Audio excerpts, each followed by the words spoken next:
Please raise your hand. Who wants to develop your influence in every situation? Hi, this is Mohabbat Hossain. Today I will talk about the topics how the connecting increases influences. According to experts, we are bombarded with 35,000 messages in a day. Every day, everywhere we go, everywhere we look, someone is trying to get our attention. Every politicians, advertisers, journalists, family members has something to say to us. Every day we are faced with emails, text messages, billboards, television movies, radios, Twitter, Facebook, and blogs.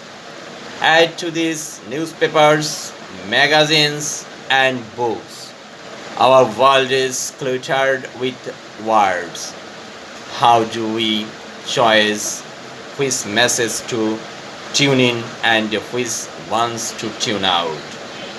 At the same time, we also have messages we want to get across to others. I have read that on average most people speaks about 16,000 words in a day. If you transcribe those words, they would fill a 300 pages book every week.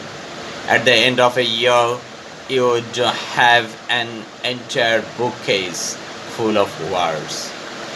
In a lifetime, you would fill a library. But how many of your words would matter? How many would make a difference? How many would get through to others?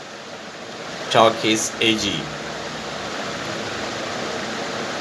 The question is, how can you make your word count? How can you really communicate with others? So we can realize that there are some processes to communicate with others. Here we will discuss some communicating principles. Number one, connecting can make you or break you. People cannot succeed in life without communicating effectively. It's not enough just a good work or hard work. It's not enough to do a great job. To be successful, you need to learn how to really communicate with others. Have you ever wanted your boss to understand how much value you add to the company so you could get a well earned raise or promotion? If you want and if you have the children, have you want them to listen? Have you wanted to improve your relationship with a friend or make a positive impact on your community? If you cannot find a way to communicate effectively, you won't be able to reach your potential.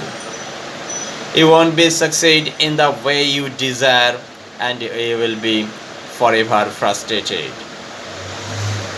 Number two, connecting is key. I am convinced more than ever that good communication and leadership are all about connecting.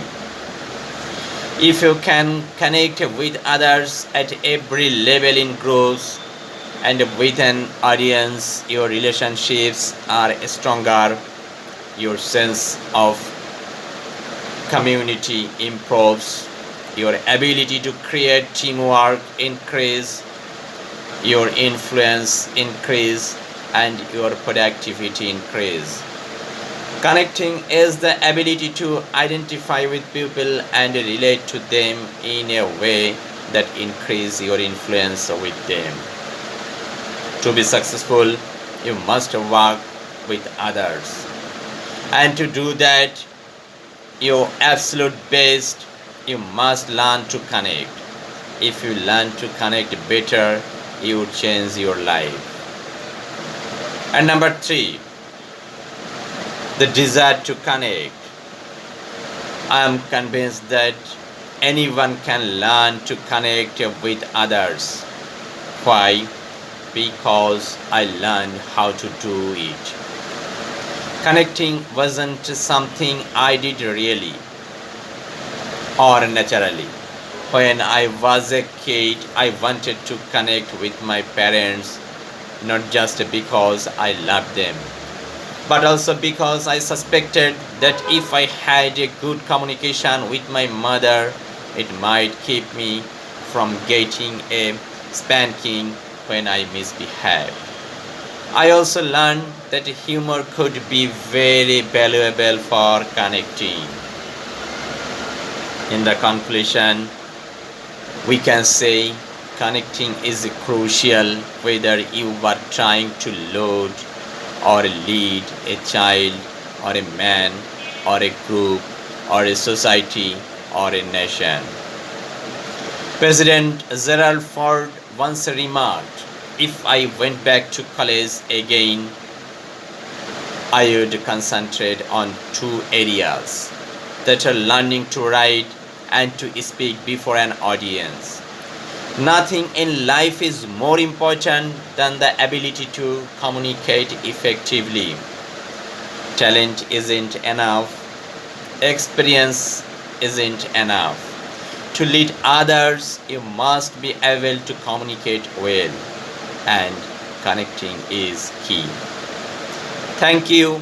Hope you have enjoyed the session. This is Mohabbat Hossain.